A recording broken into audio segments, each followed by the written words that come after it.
Hello बच्चों, कैसे हैं आप लोग। और बेटा, जैसा कि आप देख सकते हैं कि आज हम magnetic effect of current chapter का वन शॉट रिवीजन करने जा रहे हैं। और बेटा, इस वन शॉट रिवीजन की सीरीज़ में ऑलरेडी मैंने इलेक्ट्रिसिटी चैप्टर का रिवीजन कर दिया है। उम्मीद करता हूँ आप लोगों ने बड़े अच्छे से इसको पढ़ाई करी होगी। और बेटा, आप लोग पूरे नंबर लेके आइए, तभी मैं खुश होता हूँ। आपको पता है कि मेरी खुशी का जो राज है वो यही है कि आप लोग पूरे नंबर लेके आएँ। तभी मज़ा आता है, जब आपके चेहरे पे बेइंतहा खुशी होती कि सर मेरे पूरे मार्क्स आ गए, तभी मुझे मज़ा आता है पढ़ाने में। और मेरे पास दुगनी एनर्जी आ जाती है, जोश आ जाता है। आइए चलिए मैग्नेटिक इफेक्ट ऑफ करंट को रिवाइज करते हैं। सबसे पहले मैग्नेट को समझेंगे। मैग्नेट क्या होता है? It is an object that attracts other objects made up of iron, cobalt and निकल। एक ऐसा चीज़ जो कि दूसरे ऑब्जेक्ट्स को क्या करे? अट्रैक्ट करे। सिंपल टर्म्स में मैग्नेट को हम यही जानते हैं, और इसी की चीज़ों को हम लोगों ने बहुत पहले डिस्कवर किया था, ये फिनोमेना मैग्नेटिज्म का। ठीक है। और क्या बात हो गई मैग्नेट के केस में? तो मैग्नेट हम इसको हाईलाइट भी करते चलेंगे, लाल डब्बे में डालते भी चलेंगे, मज़ा आ जाएगा। ओहो हो, ये हमारे पास हो गया। आय हाय हाय हाय हाय, ये तो ग्रीन कलर हो गया, इसको रेड कर देंगे, मज़ा आ जाएगा। चलिए, तो मैग्नेट को क्या करते हैं? जब किसी मैग्नेट को लेते हैं बेटा और उसको फ्रीली सस्पेंड करते हैं, तो फ्रीली सस्पेंडेड मैग्नेट जो होता है वो नॉर्थ साउथ के अलोंग क्या करेगा? अलाइन कर लेगा। मतलब जियोग्राफिक नॉर्थ और जियोग्राफिक साउथ के अलोंग वो मैग्नेट अपने आप को अलाइन कर लेता है। ये भी एक मैग्नेट की प्रॉपर्टी है, विशेषता है। यानी कि जो भी मटेरियल नॉर्थ साउथ में अपने आप को अलाइन कर ले बिना फोर्स के, तो जब उसको फ्रीली सस्पेंड करें तो वो हम कहेंगे कि वो मैग्नेट जैसी चीज़ होती है। ठीक है। तो ये मैग्नेट की प्रॉपर्टीज हो गई। यूजेस ऑफ मैग्नेट, कहाँ कहाँ मैग्नेट इस्तेमाल होता है ना। हमने बेटा वो पॉइंट्स लिए जो बहुत ज़्यादा टेक्निकल, बहुत ज़्यादा कॉम्प्लिकेटेड पॉइंट्स नहीं हैं, बल्कि वो पॉइंट्स हैं जो आप एक्सपीरियंस करते हैं, आपकी रोज़ की ज़िंदगी में जो एक्सपीरियंस करते हैं, वो यूजेस लिए हैं। रेडियो के स्पीकर्स में आपने देखा होगा कि पीछे मैग्नेट होता है ना। तो वो वहाँ पे भी मैग्नेट का एक जो है वो बिहेवियर होता है। हम लोग जब छोटे छोटे थे तो रेडियो के स्पीकर का वो मैग्नेट निकाल के उससे खेला करते थे। ठीक है। तो ऐसी भी चीज़ें होती थी। ऑडियो वीडियो कैसेट प्लेयर के अंदर मैग्नेट होता है बेटा। आजकल तो खैर ऑडियो वीडियो कैसेट प्लेयर नहीं होता है, आजकल तो नई टेक्नोलॉजी आ गई, लेकिन कई साल पहले ये ऑडियो वीडियो कैसेट प्लेयर होते थे जिसमें मैग्नेट का इस्तेमाल होता था। Hard disk and floppy disk of the computers, ये तो आप जानते ही हैं कि वहाँ पे भी मैग्नेट का इस्तेमाल होता है। और कई ऐसे बच्चों के खिलौने होते हैं जिसमें मैग्नेट का इस्तेमाल होता है ना। हमने बहुत सारे ऐसे खिलौने देखे हैं। चलिए, properties of a magnet, magnet की क्या प्रॉपर्टीज़ है, क्या विशेषताएं हैं, उसको डिस्कस करते चलते हैं और जल्दी जल्दी समझते चलेंगे, है ना, रिवीजन के टाइम पे। तो पहली प्रॉपर्टी क्या है कि freely suspended magnet always point in north south direction में बेटा हमेशा पॉइंट करेगा जो फ्रीली सस्पेंडेड मैग्नेट होगा। और जो पोल यानी कि जो एंड मैग्नेट का नॉर्थ की तरफ पॉइंट करता है उसको नॉर्थ पोल कहते हैं, और जो साउथ की तरफ पॉइंट करता है उसको साउथ पोल कहते हैं, है ना। तो जो एंड, जब आपने मैग्नेट को फ्रीली सस्पेंड किया तो जो हिस्सा, जो एंड उसका नॉर्थ की तरफ पॉइंट करेगा उसको नॉर्थ पोल, और जो साउथ की तरफ पॉइंट करेगा उसको साउथ पोल कहते हैं। ठीक। लाइक पोल्स क्या करेंगे? रिपेल करेंगे, और अनलाइक पोल्स क्या करेंगे बेटा? अट्रैक्ट करेंगे। यानी कि एक नॉर्थ और साउथ में अट्रैक्शन होगा, जबकि दो नॉर्थ पोल के बीच में क्या होगा? रिपल्शन होगा। ऐसे ही दो साउथ के बीच में भी क्या होगा? रिपल्शन होगा। चलिए, नेक्स्ट बात करते हैं मैग्नेटिक फील्ड और मैग्नेटिक फील्ड लाइंस के बारे में। क्या होती है मैग्नेटिक फील्ड? देखो बेटा, हर एक मैग्नेट अपने चारों तरफ एक रीजन जनरेट करता है जहां पे कोई दूसरा मैग्नेट फोर्स एक्सपीरियंस करता है। उस रीजन को हम कहते हैं बेटा मैग्नेटिक फील्ड कहते हैं। तो the influence of force surrounding a magnet is called as magnetic field. तो एक फोर्स का परसेप्शन जहां तक होता है किसी मैग्नेट का, वो हम कहते हैं कि बेटा वहां तक उसकी मैग्नेटिक फील्ड गई। फील्ड मतलब एक तरह की रेंज हो गई, है ना। और मैग्नेटिक फील्ड को क्या होता है, कई बार हमको इमेजिन करने की ज़रूरत पड़ती है। तो बेटा हम क्या करते हैं, वैसे दिखाई तो देती नहीं है, तो हम इमेजिनरी लाइंस ऑफ फोर्सेस को बनाते हैं, जो कि यहाँ पे आपको पिंक कलर से दिख रही है। ये हमारे पास नॉर्थ और साउथ पोल का बार मैग्नेट है ना बेटा। जैसे दो पोल्स हो गए बार मैग्नेट के केस में, नॉर्थ पोल और south pole. Lines of forces जो हैं, जो मैग्नेटिक लाइंस हैं, वो नॉर्थ से निकल के कहाँ एंटर कर रही है, साउथ में। देखिए बेटा, आउटसाइड दी मैग्नेट वो कहाँ से कहाँ जा रही हैं, नॉर्थ से साउथ। और जबकि इनसाइड दी मैग्नेट, मैग्नेट के अंदर भी लाइंस ऑफ फोर्सेस होती हैं और उसका डायरेक्शन साउथ से नॉर्थ की तरफ होता है, उल्टी डायरेक्शन में होता है। ठीक, तो magnetic field is represented by, जिसको हम कहते हैं ना मैग्नेटिक फील्ड लाइंस के द्वारा हम रिप्रेजेंट करेंगे। एक इमेजिन करेंगे कि मैग्नेटिक फील्ड कैसी होती है, तो उसको फील्ड लाइंस बना के हम इमेजिन करते हैं। ठीक, तो और ये एक्सपेरिमेंट भी आपने कई बार देखा होगा कि छोटे छोटे आयरन की फिलिंग्स जब किसी मैग्नेट के चारों तरफ आप स्प्रिंकल करते हैं, तो बेटा वो इसी फील्ड के पाथ को क्या करता है, फॉलो करता है। इसलिए हम उसी को हम इमेजिन करते हैं कि मैग्नेटिक फील्ड लाइंस कुछ इसी तरीके से होंगी। तो direction of magnetic field, outside the magnet north to south, inside the magnet south to north. ये मैंने बता दिया, बड़ा इंपॉर्टेंट पॉइंट है, ये बेहद ध्यान रखिए।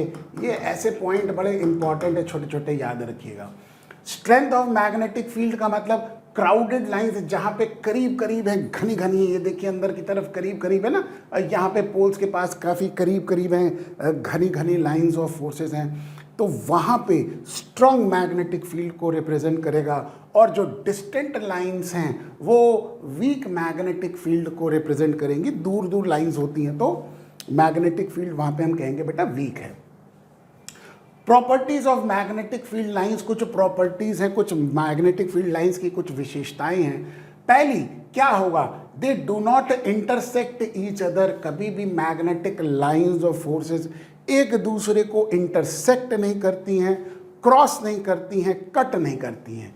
ठीक, ये बड़ा ही इंपॉर्टेंट पॉइंट है प्रॉपर्टीज के रिलेटेड। तो यहाँ पे भी हम इसको IMP लिख देंगे, मतलब important.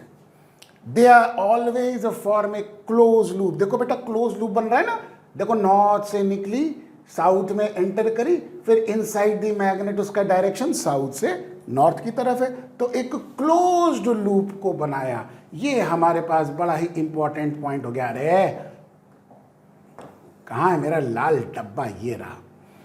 They bend like a elastic membrane, मुड़ जाती हैं, बेंड कर जाती हैं एक रबर बैंड की तरह, एक इलास्टिक मेम्ब्रेन की तरह। ये भी इनकी खासियत होती है मैग्नेटिक फील्ड लाइंस की। चलिए नेक्स्ट पॉइंट देखते हैं। अब हम मैग्नेटिक इफेक्ट ऑफ करंट, जो चैप्टर की हेडिंग है उसी के बारे में अब हम बात करने जा रहे हैं। क्या है मैग्नेटिक इफेक्ट ऑफ करंट, आइए इसको समझते हैं। बेटा देखो होता क्या है कि जब कोई कंडक्टर होता है और उसमें करंट जाता है, तो करंट कैरिंग कंडक्टर अपने चारों तरफ मैग्नेटिक फील्ड को क्या करेगा, जनरेट करेगा। और उसी मैग्नेटिक फील्ड को मैग्नेटिक लाइंस के द्वारा हम रिप्रेजेंट कर रहे हैं। और ये कैसी लाइंस होंगी बेटा, ये कंसेंट्रिक सर्कल्स के तरह होंगी उसके चारों तरफ। देखो बेटा एक सिंपल सा कंडक्टर लिया, ये जैसे मान लो कंडक्टर है, तो इसके चारों तरफ कंसेंट्रिक सर्कल, कंसेंट्रिक सर्कल मतलब कॉमन सेंटर वाला सर्कल, तो ऐसे ऐसे करते हुए इसके चारों तरफ मैग्नेटिक फील्ड होगी। मैग्नेटिक फील्ड की डायरेक्शन करंट की डायरेक्शन के ऊपर डिपेंड करेगी। जैसे कि सपोज कर लो कि करंट अगर ऊपर जा रहा है ना, तो देखिए यहाँ पे फील्ड की डायरेक्शन कैसी है बेटा, ये देखिए एंटी क्लॉकवाइज हो गई ना, ये देखिए ऐसे जा रही है, घूम के कंडक्टर से पीछे ऐसे आ रही है। और अगर करंट की डायरेक्शन ऐसे ही नीचे है, तो मैग्नेटिक फील्ड लाइंस कैसे हो जाएंगी बेटा, इसमें क्लॉकवाइज डायरेक्शन होगी। और ये कैसे डिटरमिन होता है बेटा, जिसको हम कहते हैं राइट हैंड थंब रूल। कई लोग जानते हैं इसको कॉर्क स्क्रू रूल से भी जानते हैं। क्या होता है राइट हैंड थंब रूल, बड़ा कॉमन सा हमारे पास है बेटा, कि अगर आप मान लीजिए कंडक्टर को हाथ से पकड़ें, है ना, वैसे तो पकड़िएगा मत, कोशिश भी मत करिएगा वरना तो करंट मार देगा, लेकिन इमेजिन करिए कि अगर आप किसी कंडक्टर को अपने हाथ से पकड़ते हैं और थंब इंडिकेट करता है डायरेक्शन ऑफ करंट को, तो बेटा फिंगर्स इंडिकेट करेगा डायरेक्शन ऑफ मैग्नेटिक फील्ड को। यही इस डायग्राम के अंदर क्या है, डिपिक्ट कर रहा है। ठीक है, और यही बात मैंने यहाँ पे लिखी है कि if a current carrying conductor is held by right hand keeping the thumb straight and in the direction of current, then the direction of wrapping fingers will show the direction of magnetic field. ये बात हमारे पास आती है और इसी को हम right hand thumb rule कहते हैं। बेटा ये रूल्स याद रखिएगा, इनमें कंफ्यूजन नहीं होना चाहिए। किस चीज के लिए कौन सा रूल लग रहा है ये ध्यान जानना बहुत जरूरी है। तो बेटा राइट हैंड थंब रूल किसके लिए होगा, करंट और फील्ड की डायरेक्शन को पता करने के लिए, यानी कि जो करंट कैरिंग कंडक्टर ने मैग्नेटिक फील्ड को जनरेट किया उसकी डायरेक्शन को पता करने के लिए राइट हैंड थंब रूल होता है। और इसी को मैक्सवेल कॉर्कस्क्रू रूल भी कहते हैं। बेटा जैसा कि मैंने बताया था कि अगर स्क्रू का जो मोशन है अगर वो करंट की डायरेक्शन को रिप्रेजेंट कर रहा है तो बेटा जिस डायरेक्शन में स्क्रू रोटेट कर रहा है वो डायरेक्शन ऑफ मैग्नेटिक फील्ड हो गई, है ना। आपको जो भी तरीका आसान लगे आप उसको वैसे समझ लीजिए, बस फर्क ये कोई तो ऐसा दोनों में फर्क नहीं है, दोनों ही सेम मैग्नेटिक फील्ड की डायरेक्शन को डिपेक्ट करता है। बस ये है कि रूल अलग अलग उन्होंने अलग अलग साइंटिस्ट ने लगाया। ठीक है, तो if the direction of forward movement of the screw shows the current, then the direction of rotation of the screw shows the magnetic field। ये होता है जिसको हम कहते हैं मैक्सवेल कॉर्क स्क्रू रूल। ठीक, और इसी के ये दोनों रूल जो होते हैं basically right hand thumb rule, बड़ा तार फंसता है भाई मेरे साथ, तो दोनों रूल जो हैं वो basically direction of magnetic field को रिप्रेजेंट करते हैं।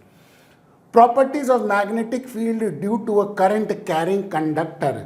बेटा करंट कैरिंग कंडक्टर जो मैग्नेटिक फील्ड जनरेट करता है उसकी कुछ विशेषताएं हैं, उसकी कुछ प्रॉपर्टीज हैं। पहली, मैग्नीट्यूड ऑफ फील्ड इंक्रीजेज और डिक्रीजेज विद करंट। मतलब जैसे कि करंट की वैल्यू बढ़ेगी, देखो पीछे बेटा डायरेक्शन है ना, करंट का मैग्नीट्यूड जितना बढ़ेगा ये मैग्नेटिक फील्ड की वैल्यू भी क्या होगी, उतनी ही बढ़ेगी।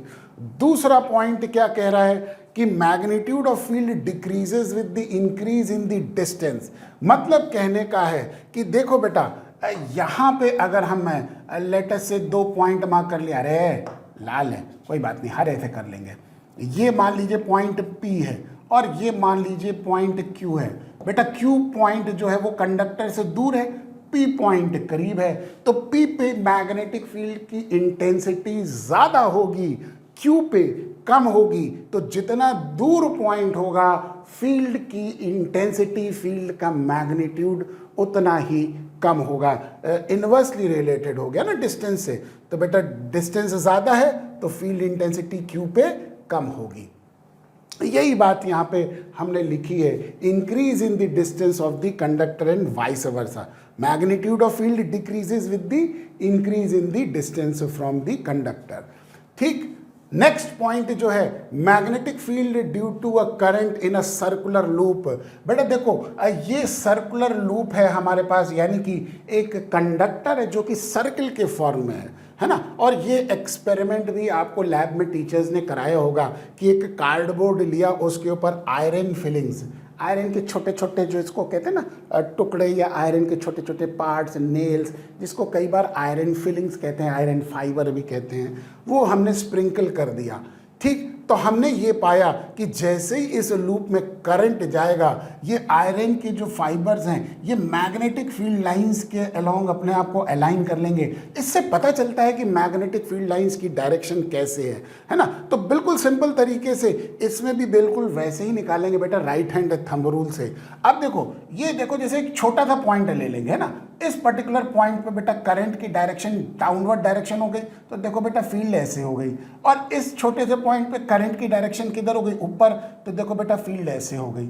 और ये अगर सेंटर पे देखें तो बेटा सेंटर पे फील्ड की डायरेक्शन स्ट्रेट होगी। यानी कि अगर फिंगर्स करंट को डिनोट करेगा बेटा, तो थंब क्या डिनोट करेगा, हमारे पास फील्ड की डायरेक्शन को रिप्रेजेंट करेगा। ठीक है, तो ये एक एक्सपेरिमेंटल सेटअप है और जिसमें करंट कैरिंग लूप की वजह से देखो मैंने ये दोनों ही एक्सप्लेन कर दिया, सेंटर पे, इधर साइड पे और इधर साइड पे आपको डायरेक्शन ऑफ मैग्नेटिक फील्ड मैंने एक्सप्लेन कर दी। ठीक है, चलिए कॉर्क फेस रूल किसके लिए होता है बेटा? ये सर्कुलर लूप के लिए होता है। ये जो सर्कुलर लूप हमारे पास है ना, इसके केस में मैग्नेटिक फील्ड की डायरेक्शन को निकालने के लिए हम क्लॉक फेस रूल लगाते हैं। क्या कहता है कि अगर current carrying loop works like a disc of the magnet if the current flowing is anti clockwise, यदि लूप के अंदर करंट कैसा जा रहा है? एंटी क्लॉकवाइज जा रहा है, एंटी क्लॉकवाइज, तो face of the loop shows north pole, यानी कि आपका तरफ जो है वो क्या दिखाई देगा? नॉर्थ पोल दिखाई देगा। और मैंने देखो बेटा डिफरेंट कलर से भी लिखा है, यानी कि करंट एंटी क्लॉकवाइज जा रहा है लूप में। किसमें? लूप में, सर्कुलर लूप में। तो बेटा जो फेस आप देख रहे हैं वो नॉर्थ पोल होगा, और अगर करंट क्लॉकवाइज जा रहा है तो जो फेस आप देख रहे हैं वो साउथ पोल होगा, है ना। इसी को कहते हैं बेटा क्लॉक फेस रूल। ठीक, मैग्नेटिक फील्ड और number of turns of the coil. अब देखो बेटा यहां पे तो हमने सिंगल लूप लिया है ना, एक लूप लिया, लेकिन अगर हम अलग अलग लूप को मान लीजिए कई बनाते जाएं, खूब सारे, मान लीजिए 5, 10, 15, 20, ज़्यादा से ज़्यादा कर देंगे उसमें, तो नंबर ऑफ टर्न्स हम क्या कर देंगे? बढ़ा देंगे। तो जितने नंबर ऑफ टर्न्स होंगे मैग्नेटिक फील्ड भी उतनी ही ज़्यादा होगी। ये देखिए लिखा है ना, if there are n turns of the coil then magnitude of magnetic field will also be n times due to single loop. तो एक लूप की वजह से जो मैग्नेटिक फील्ड होगी वो भी n टाइम्स हो जाएगी अगर n लूप्स होंगे, यानी कि बहुत ज़्यादा मैग्नेटिक फील्ड जनरेट कर सकता है अगर लूप हमारे पास n है। ठीक है, तो ये हमारे पास strength of magnetic field at the centre of the loop किन किन फैक्टर के ऊपर डिपेंड करेगा? लूप के जो सेंटर है ना, ये देखिए लूप के सेंटर पे यहाँ पे मैग्नेटिक फील्ड की स्ट्रेंथ किन किन फैक्टर के ऊपर डिपेंड करेगा? Radius of coil inversely proportional है, मतलब रेडियस ज्यादा होने से फील्ड की इंटेंसिटी कम होगी। दूसरा, number of turns of the coil directly proportional है, मतलब जितना नंबर ऑफ टर्न्स होगा फील्ड का मैग्नीट्यूड भी उतना ही ज्यादा होगा। और तीसरा, directly proportional to strength of the current, तो करंट की जो स्ट्रेंथ है वो जितनी ज्यादा होगी बेटा उतना ही ज्यादा मैग्नेटिक फील्ड की वैल्यू भी होगी। ठीक है, चलिए नेक्स्ट अब हम बात कर रहे हैं magnetic field due to a current in a solenoid. बेटा सोलेनॉइड जो होता है, बड़ा सिंपल टर्म्स में आप किसी पेन की स्प्रिंग को निकाल लीजिए, वो सोलेनॉइड है ना। एक वायर जो कि हेलिक्स की शेप में होता है उसको हम सोलेनॉइड कहते हैं, लेकिन बेटा सोलेनॉइड में वायर जो होता है वो इंसुलेटेड वायर होता है, ध्यान रखिए, है ना। तो solenoid is a coil with many circular turns of insulated copper wire. मैंने लिखा भी है बेटा इंसुलेटेड शब्द का, है ना। Wrapped closed in shape of a cylinder, एक हेलिक्स की शेप में एक सिलेंडर के चारों तरफ हम वाउंड करते हैं, तो वो हमको कहता है बेटा सोलेनॉइड। और उसमें जब हम करंट भेजते हैं बेटा उस वायर में, तो वो हर एक लूप मैग्नेटिक फील्ड को जनरेट करेगा। और ये देखिए बिल्कुल मैग्नेटिक फील्ड लाइंस घनी घनी, यानी कि बहुत ही स्ट्रांग और क्राउडेड लाइंस अंदर होती हैं, और बाहर निकलते ये मैग्नेटिक फील्ड लाइंस स्प्रेड करके बिल्कुल एक बार मैग्नेट की तरफ बिहेव करेगी। जैसी मैग्नेटिक फील्ड लाइंस पीछे मैंने बार मैग्नेट में देखी थी, सोलेनॉइड बिल्कुल वैसे ही मैग्नेटिक फील्ड लाइंस को जनरेट करता है, लेकिन स्ट्रॉन्ग मैग्नेटिक फील्ड लाइंस को जनरेट करता है। तो कई बार अगर डिफरेंस पूछा जाता है कि what is exactly the main difference between a solenoid and a bar magnet, तो बेटा सोलेनॉइड बहुत स्ट्रॉन्ग मैग्नेटिक फील्ड को जनरेट कर सकता है ना। जितने नंबर ऑफ टर्न्स बढ़ा देंगे उतनी ज़्यादा मैग्नेटिक फील्ड को वो क्या करेगा? जनरेट करेगा। इस एंड पे देखिए नॉर्थ पोल बन गया, looked from the end B, देखिए बी से अगर इधर की तरफ से अगर आप देख रहे हैं तो यहाँ पे नॉर्थ पोल दिखाई देगा, और इधर की तरफ से देख रहे हैं तो आपको साउथ पोल दिखाई देगा, क्योंकि यहाँ पे फील्ड लाइन से अंदर एंटर कर रही हैं। ये थोड़ा सा इसमें डायग्राम में डायरेक्शन ये होगा बेटा, है ना, ये अंदर की तरफ होगा, ये तो ठीक है बाहर की तरफ हो गया नॉर्थ पोल, ये अंदर की तरफ होगा। ठीक है, तो ये हमारे पास सोलेनॉइड की वजह से फील्ड लाइंस हो गई। अब इसकी जो strength of the magnetic field solenoid की वजह से वो किन किन फैक्टर के ऊपर डिपेंड करती है, directly proportional to the number of turns of the solenoid. जितना ज़्यादा होगा number of turns, magnetic field का मैग्नीट्यूड भी उतना ही ज़्यादा होगा, और स्ट्रेंथ ऑफ करंट, जितना करंट हाई जाएगा सोलेनॉइड में, मैग्नेटिक फील्ड भी उतनी ही ज़्यादा होगी। और इस तरह से हम मैग्नेटिक फील्ड एक सोलेनॉइड से जो बनाते हैं बेटा, वो एक तरह का मैग्नेट बनता है, और जिसको हम नाम देते हैं क्या, इसको हम नाम देते हैं एज इलेक्ट्रोमैग्नेट। नाम ही बता रहा है कि जब इलेक्ट्रिसिटी से कोई मैग्नेट को पैदा करते हैं तो बेटा वो हो गया इलेक्ट्रोमैग्नेट, जो कि सोलेनॉइड से हम बनाते हैं। ठीक है, तो इलेक्ट्रोमैग्नेट क्या होता है, बेसिकली एक छोटा सा ब्रीफ है कि it consist of a long coil of insulated copper wire wrapped on a soft iron core. ये सॉफ्ट आयरन की कोर है, इस पे ये सोलेनॉइड हमने लपेटा हुआ है। तो ये बेटा एक बड़ा ही स्ट्रॉन्ग इलेक्ट्रोमैग्नेट बन जाएगा जब इसमें करंट जाएगा तब, है ना। करंट ऑफ हो गया तो मैग्नेट खत्म, करंट ऑन हो गया तो मैग्नेट बन जाएगा। इसीलिए उसको हम कहते हैं टेम्परेरी मैग्नेट या इलेक्ट्रोमैग्नेट, जो कि प्योरली तभी वर्क करेगा जब उसमें क्या जाएगा बेटा, करंट जाएगा। ठीक है, ये बात समझ में आ गई इलेक्ट्रोमैग्नेट से रिलेटेड। अब हम बात करेंगे next point, force on a current carrying conductor placed in a magnetic field. बेटा होता क्या है कि हर एक कंडक्टर अपने चारों तरफ मैग्नेटिक फील्ड को जनरेट करता है ना। जब कोई करंट कैरिंग कंडक्टर होता है तो मैग्नेटिक फील्ड को जनरेट करेगा, ये अभी हमने पीछे देखा। बिल्कुल उसी तरीके से किसी दूसरे की जनरेट की हुई मैग्नेटिक फील्ड में यदि ये कंडक्टर आ जाए तो ये क्या करेगा, फोर्स एक्सपीरियंस करेगा। तो कंडक्टर है, इसमें करंट जा रहा है, तो ये खुद तो मैग्नेटिक फील्ड तो जनरेट करेगा, लेकिन किसी दूसरे की मैग्नेटिक फील्ड में इसके ऊपर क्या लगेगी बेटा, फोर्स लगेगी। उसी के बारे में बात हो रही है। ये देखिए, ये आप लोगों ने बुक के अंदर भी ये डायग्राम देखा होगा, है ना। इसीलिए मैंने यहाँ पे डायग्राम इस तरह से ले लिया है ताकि एग्जैक्टली आपको कभी भी बुक पढ़ने में भी कोई कंफ्यूजन ना हो कि भाई मेरे को बुक में ये चीज़ें गिवन थी, सर ने ये चीज़ तो समझाई नहीं है डायग्राम के हिसाब से। तो आपके बुक में भी जैसा डायग्राम गिवन है बिल्कुल वैसे ही मैंने समझाया हुआ है। देखिए, ये हमने यहाँ पे बैटरी ले ली, पॉजिटिव और नेगेटिव टर्मिनल, ये करंट जा रहा है, ये देखिए करंट गया, है ना। इसको हमने इस कंडक्टर को लिया, ये देखिए ये कंडक्टर दिख रहा है, ए बी कंडक्टर, और इस कंडक्टर में करंट जा रहा है और ये ऐसे जा रहा है करंट, और ये वायर से करंट इधर चला गया बैटरी के नेगेटिव टर्मिनल में। ठीक, अब ये कंडक्टर अपनी मैग्नेटिक फील्ड को जनरेट करेगा, लेकिन इस कंडक्टर को हमने मैग्नेट के बीच में रखा, दिख रहा है ना, ये मैग्नेट के बीच में रखा है। तो ये कंडक्टर के ऊपर क्या लगेगी, फोर्स लगेगी, क्योंकि ये दूसरे की मैग्नेटिक फील्ड में करंट कैरिंग कंडक्टर है। ठीक है, तो अब कैसे डिटरमिन होता है, इसी को कहते हैं बेटा फ्लेमिंग्स लेफ्ट हैंड रूल। शब्दों पे ध्यान दीजिए, लेफ्ट हैंड रूल। कौन सा, फ्लेमिंग साहब का लेफ्ट हैंड रूल क्या बताएगा, फ्लेमिंग्स लेफ्ट हैंड रूल। देखो बेटा, फर्स्ट फिंगर, आप अपने लेफ्ट हैंड की तीनों फिंगर्स को स्ट्रेच करेंगे। फर्स्ट फिंगर ऐसे दिख रहा है ना, तो मैं ऐसे ही बना लेता हूं, है ना, ताकि आपको कंपैरिजन हो सके।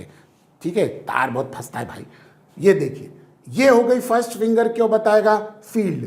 ये मिडिल फिंगर क्या बताएगा, हमारे पास करंट की डायरेक्शन को बताएगा, और थंब बताएगा क्या, मोशन को, है ना। तो देखिए, ये बिल्कुल आपको समझ में आ रहा है। First finger direction of magnetic field, middle finger direction of current, thumb क्या बताएगा, डायरेक्शन ऑफ फोर्स। फोर्स और मोशन मतलब जिधर की तरफ फोर्स लग रही है उधर ही वो कंडक्टर क्या करेगा, मूव करेगा। कहने का मतलब ये है। ठीक, और यही है यहाँ पे हमने फ्लेमिंग्स लेफ्ट हैंड रूल लिखा भी है कि आप जब अपने लेफ्ट हैंड की फिंगर्स को स्ट्रेच करेंगे तो कैसे कैसे फोर्स का डायरेक्शन आप डिटरमिन करेंगे। बेटा ध्यान रखिए, लेफ्ट हैंड रूल इससे होता है कि current carrying conductor placed in a magnetic field will experience a force. ठीक है, बिल्कुल क्लैरिटी से समझ में आ गया। दिक्कत नहीं होनी चाहिए बेटा, कंफ्यूजन नहीं होना चाहिए, वरना तो आप फिर गड़बड़ा दोगे, सारा खेल गड़बड़ा दोगे। ठीक है, और इसी लेफ्ट हैंड रूल के ऊपर वर्क करता है ये जिसको हम कहते हैं बेटा इलेक्ट्रिक मोटर, है ना। तो कभी भी इलेक्ट्रिक मोटर का वर्किंग प्रिंसिपल अगर आपसे पूछा जाए कि it works on which principle, तो आपको यही बताना है कि when a coil is placed in a magnetic field it experience a torque और a force when the current is passed through it, है ना। तो कन्वर्ट क्या करता है इलेक्ट्रिक मोटर, इलेक्ट्रिकल एनर्जी को मैकेनिकल एनर्जी में कन्वर्ट करता है। और आज की डेट में अगर आप देखा जाए तो इलेक्ट्रिक मोटर के बिना तो जीवन ही सफल नहीं है। एसी में भी लगता है, पंखे में भी लगता है ना, और बहुत सारे आपके जितने भी डिवाइसेस हैं, कंप्रेसर वगैरह, ये सारा इलेक्ट्रिक मोटर के ऊपर वर्क करता है। और इवन आजकल तो नई हमारे पास इलेक्ट्रिक व्हीकल आ रही है, वो भी इलेक्ट्रिक मोटर के ऊपर वर्क करती है।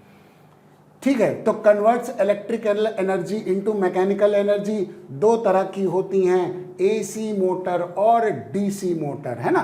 फर्क क्या है एसी मोटर और डीसी मोटर में बेटा, इनका बस रिंग का फर्क होता है। एक तो हमारे पास स्प्लिट रिंग होती है और दूसरा स्लिप रिंग्स होती हैं। ठीक, electrical energy is converted into mechanical energy by using electric motor works on the principle suggested by Fleming's left hand rule, बस ये आपको ध्यान रखना है। और वही प्रिंसिपल ऑफ इलेक्ट्रिक मोटर मैंने अभी आपको बता दिया है कि when a rectangular coil is placed in a magnetic field and current is pass through it, force acts on the coil which rotates it continuously. With the rotation of the coil the shaft attaches also rotated. ये देखिए electric motor का construction और working principle, क्या क्या main parts हैं बेटा, ये याद रखना है आपको। मेन पार्ट्स क्या क्या है, देखो बेटा, ये तो हमारे पास क्या हो गए जिनको हम फील्ड मैग्नेट कहते हैं, नॉर्थ पोल और साउथ पोल। ये मैग्नेट फील्ड को क्या करेंगे, जनरेट करेंगे, है ना। और ये देखिए स्प्लिट रिंग्स हो गई, इसको कहते हैं बेटा कम्यूटेटर, है ना। तो कम्यूटेटर या स्प्लिट रिंग्स जो हो गई वो क्या करती है, वो रोटेट करती है और इसके साथ अटैच होते हैं कार्बन के ब्रशेस जो कि करंट को क्या कर रहे हैं, सप्लाई कर रहे हैं। तो करंट बैटरी से कार्बन ब्रशेस पे गया, वहां से स्प्लिट रिंग्स के ऊपर गया, वो हमारे पास आर्मेचर कॉइल के साथ रोटेट कर रहा है। कॉइल जो रोटेट करता है बेटा उसको आर्मेचर कॉइल कहते हैं। तो एक एक टर्म्स को ध्यान रखिए, आर्मेचर कॉइल यानी कि जो कॉइल रोटेट कर रहा है ना। Coil A B C D, चाहे तो इसको नाम दे देते हैं हम, ये ए नाम दे दिया, बी नाम दे दिया, सी डी नाम दे दिया, ठीक है। Which is suspended between two poles of the magnet, है ना। Electric supply to the coil is connected with the commutator और द स्प्लिट रिंग्स।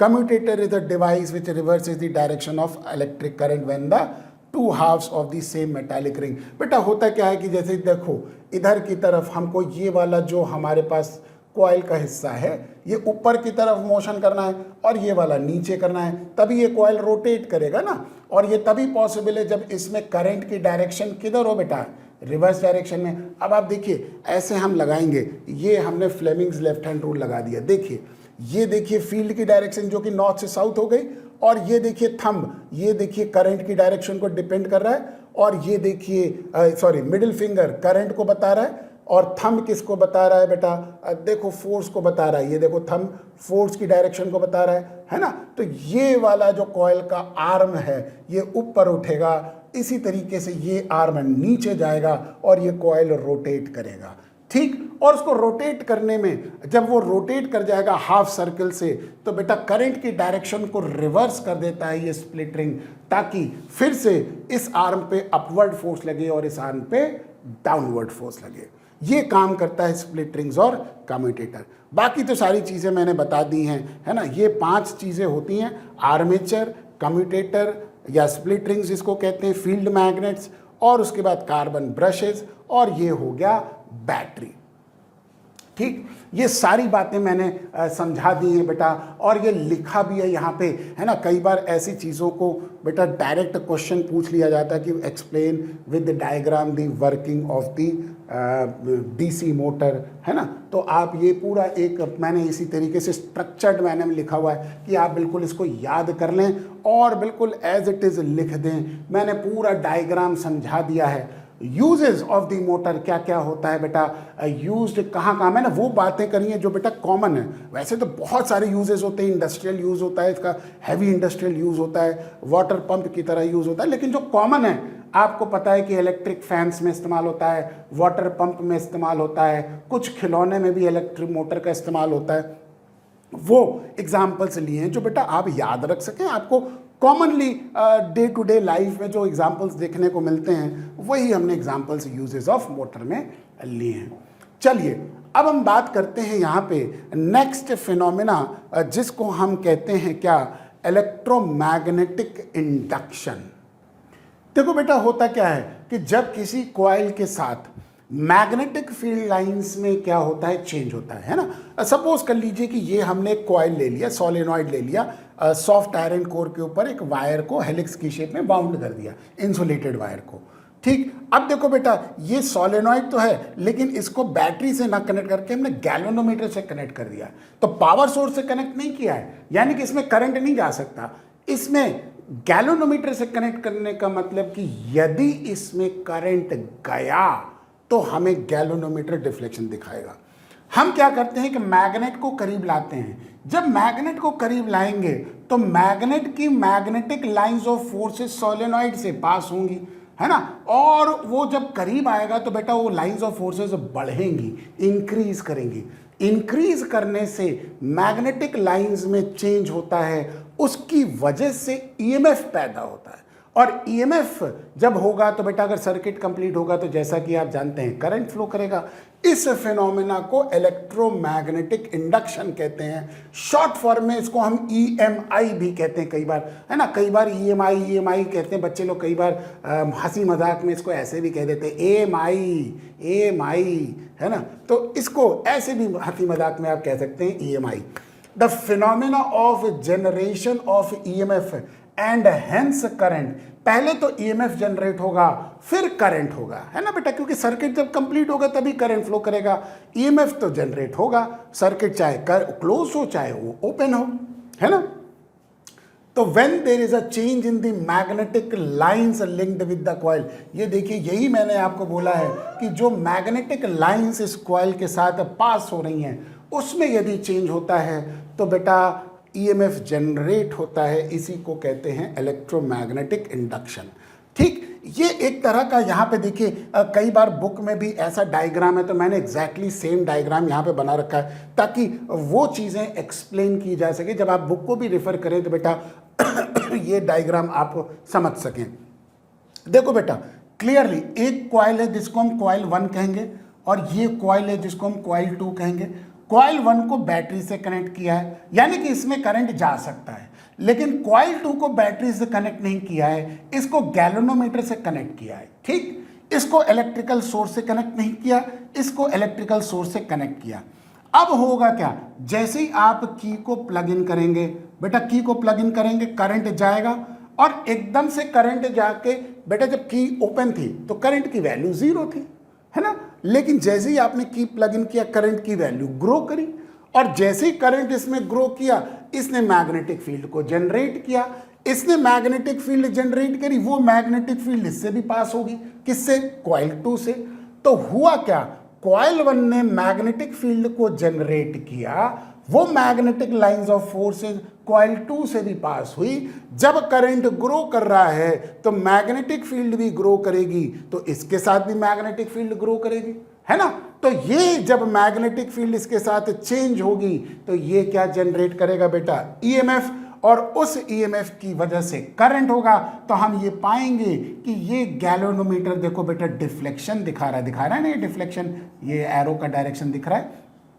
ठीक, ध्यान रखिए कि यहां से यहां तक कोई इलेक्ट्रिकल कांटेक्ट नहीं है, शब्दों पे ध्यान दीजिए, इलेक्ट्रिकल कांटेक्ट नहीं है। आपको यहाँ पे सॉफ्ट आयरन का बार दिख रहा है, लेकिन ये तो बेटा इंसुलेटेड कॉइल है ना, तो यहां से कोई इधर की तरफ इलेक्ट्रिकल कांटेक्ट नहीं है, बल्कि ये मैग्नेटिकली एनर्जी ट्रांसफर हो गई। इसने मैग्नेटिक फील्ड को जनरेट किया जो कि चेंज हो रही है, इंक्रीज कर रही है, और इसके साथ मैग्नेटिक लाइंस ऑफ फोर्सेस जो पास हो रही हैं उसमें चेंज हुआ, उसने ईएमएफ पैदा किया, जिसकी वजह से करंट हुआ और करंट की वजह से गैल्वेनोमीटर डिफ्लेक्शन दिखा रहा है। इस फिनोमेना को हम म्यूचुअल इंडक्शन भी कहते हैं बेटा, है ना। तो कई बार बुक में ये वर्ड आपको देखने को मिल जाएगा कि ये क्या है ना। तो म्यूचुअल इंडक्शन कहते हैं, ठीक। ये म्यूचुअल इंडक्शन का फिनोमेना है जिसकी वजह से ईएमएफ जनरेट होता है, ठीक। तो पूरा इलेक्ट्रोमैग्नेटिक इंडक्शन का फिनोमेना मैंने आपको समझा दिया यहाँ पे। और फैराडे ने 2 लॉ दिए हैं इलेक्ट्रोमैग्नेटिक इंडक्शन का, वो इसी के ऊपर बेस है। पहला लॉ कहता है कि whenever there is a change in the magnetic flux, बेटा मैग्नेटिक फ्लक्स का मतलब मैग्नेटिक फील्ड लाइंस, है ना, linked. Whenever there is a change in the magnetic flux linked with a coil, EMF is induced, उसमें EMF induce होगा, ठीक। Second law कहता है कि rate of change of magnetic flux with respect to time gives the magnitude of the EMF।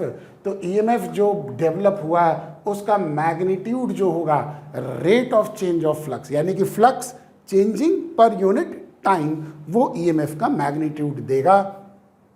तो जितना ज़्यादा flux में चेंज होगा पर यूनिट टाइम, EMF उतना ही ज़्यादा होगा, और जितना ज़्यादा EMF होता है बेटा वैसे ही करंट भी उसी हिसाब से डिपेंड करेगा, ठीक है।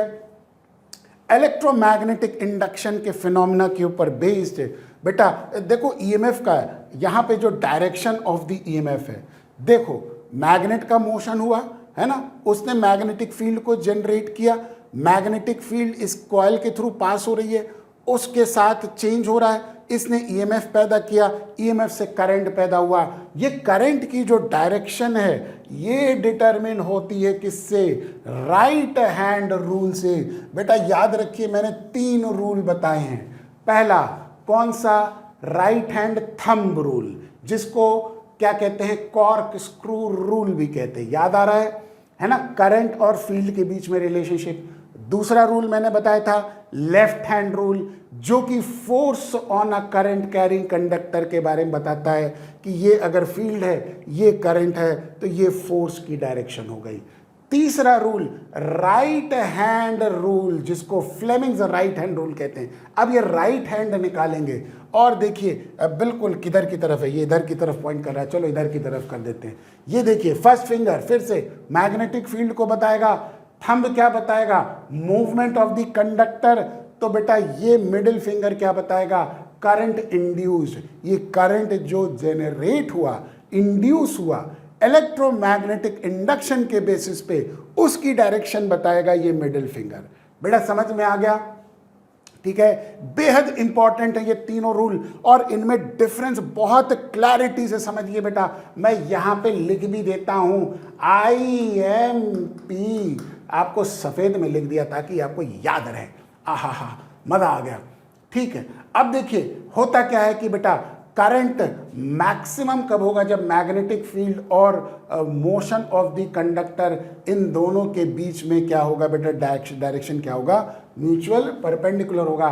तो mutually perpendicular direction also point two an important fact, when magnetic field and movement of the conductor are perpendicular, the magnitude of induced current will be maximum, है ना बेटा। ये देखिए यही है, ठीक। यही कंसेप्ट मैंने आपको सिखाया था कि बेटा जब मूवमेंट ऑफ कंडक्टर और मैग्नेटिक फील्ड परपेंडिकुलर होंगे तो इंड्यूस्ड करंट की वैल्यू मैक्सिमम होगी। एक वर्ड इसमें बेटा बहुत इंपॉर्टेंट है, ध्यान रखिए। इलेक्ट्रोमैग्नेटिक इंडक्शन कहाँ पे इस्तेमाल होता है बेटा, इलेक्ट्रिकल जनरेटर में, जहाँ पे करंट को जनरेट करना है, ठीक, वहाँ पे इलेक्ट्रोमैग्नेटिक इंडक्शन का इस्तेमाल होता है। तो conversion of kinetic energy into electrical energy, electric motor का प्रिंसिपल का रिवर्स, वो क्या करता था, इलेक्ट्रिकल एनर्जी को मैकेनिकल में कन्वर्ट कर रहा है। जनरेटर क्या करेगा, मैकेनिकल एनर्जी को इलेक्ट्रिकल एनर्जी में कन्वर्ट कर रहा है। यही बात हमारे पास इलेक्ट्रोमैग्नेटिक इंडक्शन में, और इसी के ऊपर वर्क होता है बेटा इलेक्ट्रिक जनरेटर। देखिए बेटा दोनों चीजें इंपॉर्टेंट हैं, इलेक्ट्रिक मोटर और इलेक्ट्रिक जनरेटर, ठीक है। होता क्या है कि इलेक्ट्रिक मोटर जो है वो लेफ्ट हैंड रूल पे वर्क करेगी और electric generator right hand rule पे वर्क करेगा। ये डिफरेंस याद रखिए बेटा, आप कभी भी कंफ्यूजन मत रखिएगा, बेहद इंपॉर्टेंट चीज़ है। तो इलेक्ट्रिक जनरेटर क्या है? Device which converts mechanical energy into electrical energy, जो कि इलेक्ट्रिक मोटर का रिवर्स फिनोमेना हो गया। ठीक, अब इसमें क्या होता है, हम एक्सटर्नल सोर्स से कॉइल को क्या करा रहे हैं? रोटेट करा रहे हैं। बिल्कुल वही, देखिए डायग्राम भी बिल्कुल वैसा ही है ना। अब हम क्या कर रहे हैं? मैग्नेटिक फील्ड में कॉइल को रोटेट करा रहे हैं। तो कॉइल को जब हम रोटेट कराएंगे तो बेटा करंट पैदा होगा, और ये करंट यहाँ पे देखिए, ये बैटरी लगा दी है। बैटरी नहीं लगाएंगे यहाँ पे, बल्कि यहाँ पे हम इसको थोड़ा सा काट देते हैं। ये हम यहाँ से आउटपुट ले लेंगे, है ना बेटा, ये आउटपुट ले लेंगे। डायग्राम में थोड़ा सा ये पार्ट जो है वो है ना आउटपुट के रूप में आएगा। आउटपुट के रूप में चाहे तो यहाँ पे पॉजिटिव, ये नेगेटिव टर्मिनल हो गया। अगर ये स्प्लिट रिंग्स हैं तो बेटा ये डीसी जनरेटर हुआ, अगर स्लिप रिंग्स हैं तो ये कैसा होगा? एसी जनरेटर होगा। बस ये फर्क हो जाता है इन दोनों में। ठीक है, कंस्ट्रक्शन एंड वर्किंग बिल्कुल सेम है, जैसा कि बेटा इलेक्ट्रिक मोटर का कंस्ट्रक्शन एंड वर्किंग है। वही आर्मेचर कॉइल होगा, वही स्प्लिट रिंग्स जिसको कम्यूटेटर कहेंगे। अब हमारे पास बैटरी की जगह एक्सटर्नल लोड हो जाएगा, और वही फील्ड मैग्नेट्स हो गई, है ना, सेम चीज़ें हो गई। ठीक है, चलिए ये तो बात हो गई इलेक्ट्रिक जनरेटर से। अब हम बात करते हैं बेटा एसी और डीसी करंट में, ऑल्टरनेटिंग करंट और डायरेक्ट करंट। बेटा ये मैंने करंट इलेक्ट्रिसिटी में भी फर्क बताया था कि डायरेक्ट करंट उसे कहेंगे जो टाइम के साथ कांस्टेंट हो। देखिए करंट टाइम के साथ कांस्टेंट है, इसको डायरेक्ट करंट, जिसको डीसी कहते हैं। और ये ऑल्टरनेटिंग नेचर का है, यानी कि करंट जहां पे टाइम के साथ वेरी करे। देखो बेटा करंट की वैल्यू 0 से मैक्सिमम ग्रो कर रही है, फिर 0 आ रही है, अब फिर ऑपोजिट डायरेक्शन में मैक्सिमम गई, फिर 0 आई, है ना। इसको कहते हैं साइनोसाइडली वेरिएशन ऑफ करंट, है ना। तो जब टाइम के साथ करंट साइनोसाइडली वेरी करता है तो उसको बेटा ऑल्टरनेटिंग करंट कहते हैं, जिसको हम एसी कहते हैं। क्या जरूरत है एसी और डीसी के बीच में? देखो बेटा एसी का जनरेशन जो होता है और ट्रांसमिशन होता है वो बड़ा इजी होता है। तो वर्ल्ड में जो 90% पावर जनरेशन होता है वो बेटा एसी के रूप में होता है। आपके घरों में जो बिजली आती है वो सारा ऑल्टरनेटिंग करंट के रूप में होती है, एसी, है ना। जबकि जो बैटरी सप्लाई करती है करंट को वो बेटा डायरेक्ट करंट, जिसको हम डीसी कहते हैं। तो करंट ज़्यादातर एसी के फॉर्म में ही जनरेट होता है। उसका कारण है कि जनरेशन ईजी होता है, ट्रांसमिशन आसानी से कर सकते हैं, हाई पावर का ट्रांसमिशन करते हैं, पावर लॉस नहीं होता है। और एसी के ऊपर जो वर्क करने वाले जो इंस्ट्रूमेंट्स होते हैं बेटा, जैसे इलेक्ट्रिक मोटर हो गई, वो भी बड़ी टफ और रगेड मोटर होती है, मेंटेनेंस कम होती है उनकी, इसीलिए हमें इसमें जनरेशन में फ़ायदा होता है, इकोनॉमिकल होता है, और बहुत सारे हमारे पास ट्रांसमिशन का भी फ़ायदा होता है। तो इसीलिए हम एसी को प्रेफर करते हैं एज ए डीसी। बेटा ठीक है, ये बात समझ में आ गई। ठीक है, तो यही एडवांटेजेस, अब ये लिखा भी है यहाँ पे मैंने, advantages of AC over DC. हम एसी को क्यों प्रेफर करते हैं as compare to DC? Cost of generation of AC is much less than that of DC. वही बात जो मैंने अभी बताई है। AC can be easily converted to DC, convert कर सकते हैं डीसी में, लेकिन डीसी को एसी में कन्वर्ट करना उसके लिए हैवी हमको इक्विपमेंट चाहिए, जैसे कि इन्वर्टर चाहिए, है ना। और AC can be controlled by using choke which involves a less loss of power, लेकिन DC को हम रेजिस्टेंस के थ्रू ही कंट्रोल कर सकते हैं, जो कि पावर कंजम्पशन ज़्यादा करता है। AC can be transmitted over long distance, long distance पे ज़्यादा हम ट्रांसमिट कर सकते हैं विदाउट मच पावर लॉस, लेकिन DC को नहीं कर सकते। और AC की मशीन मैंने आपको बताया था ना, स्टाउट यानी कि रगेड एंड ड्यूरेबल होती हैं और मेंटेनेंस कम लगता है। ये हमारे पास एडवांटेज हो गया AC का ओवर DC।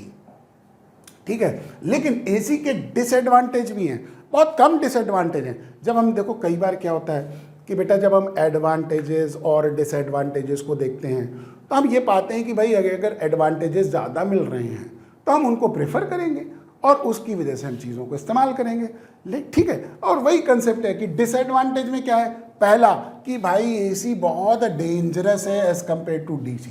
तो कई बार बच्चे पूछते हैं कि सर कौन डेंजरस है, एसी या डीसी? बेटा एसी डेंजरस है ना।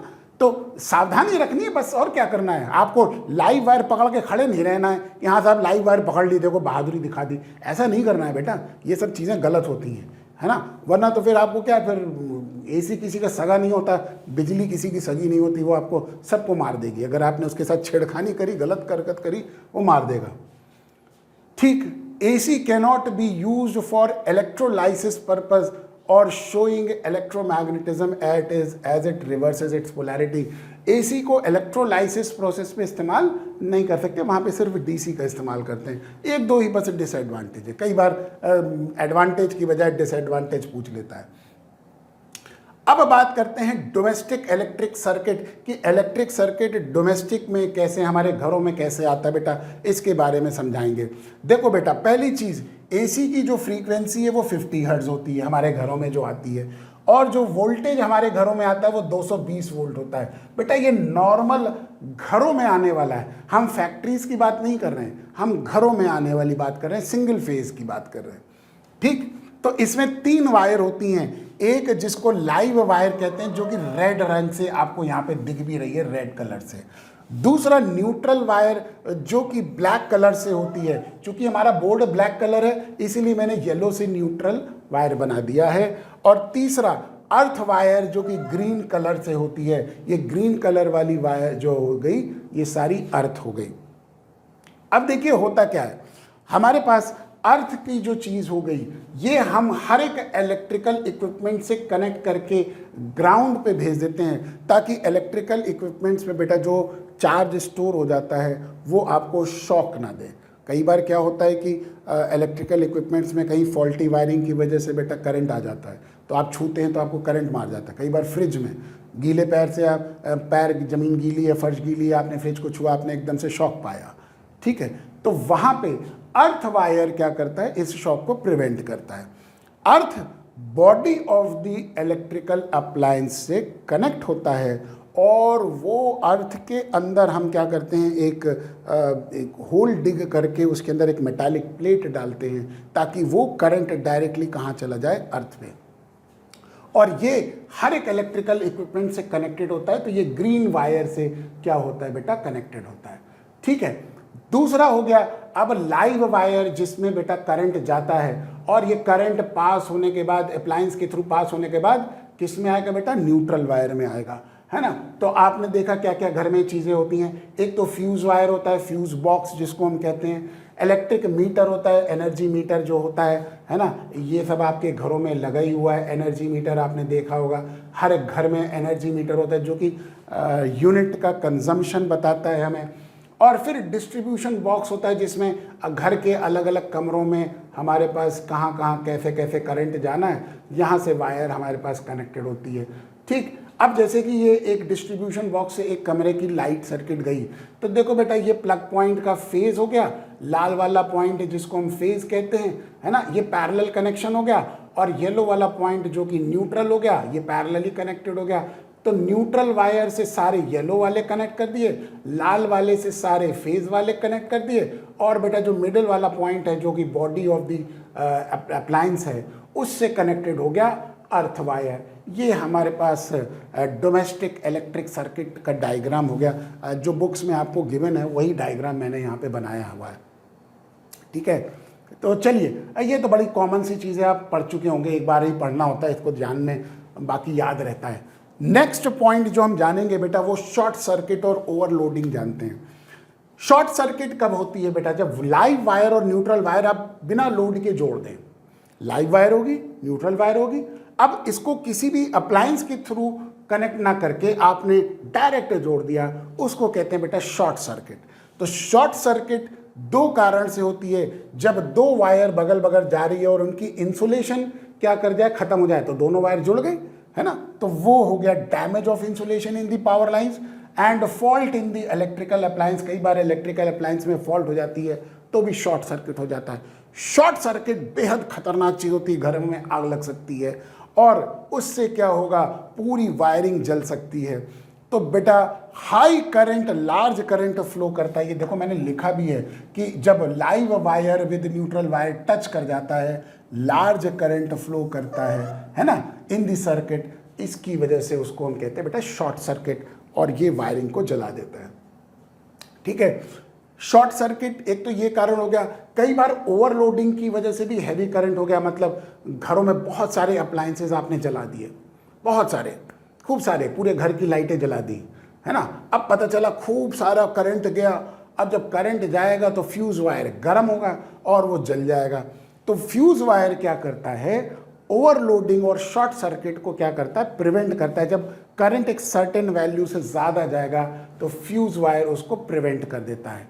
तो overloading of an electrical circuit, the overheating of electrical wire in any circuit due to the flow of large current is called overloading of the electric circuit.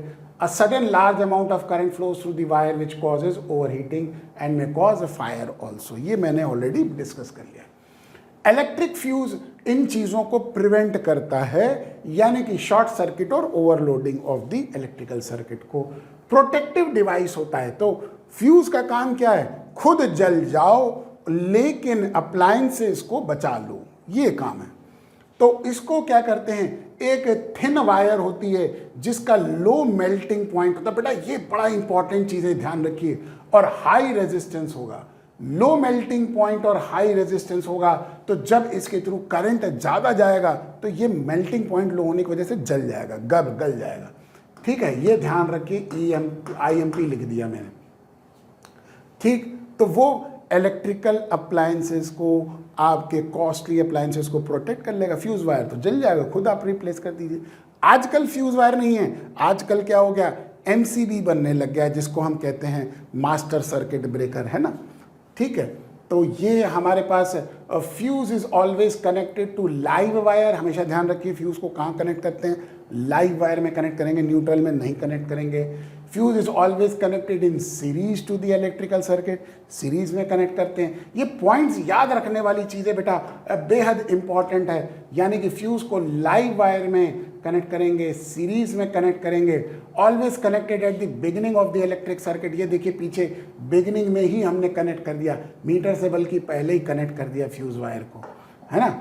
ठीक है, तो beginning of the electric circuit में हम connect करते हैं, और fuse works on heating effect, मतलब जब करंट उसमें जाएगा तो फ्यूज वायर हीट अप होगा, लो मेल्टिंग पॉइंट होने की वजह से वो जल जाएगा।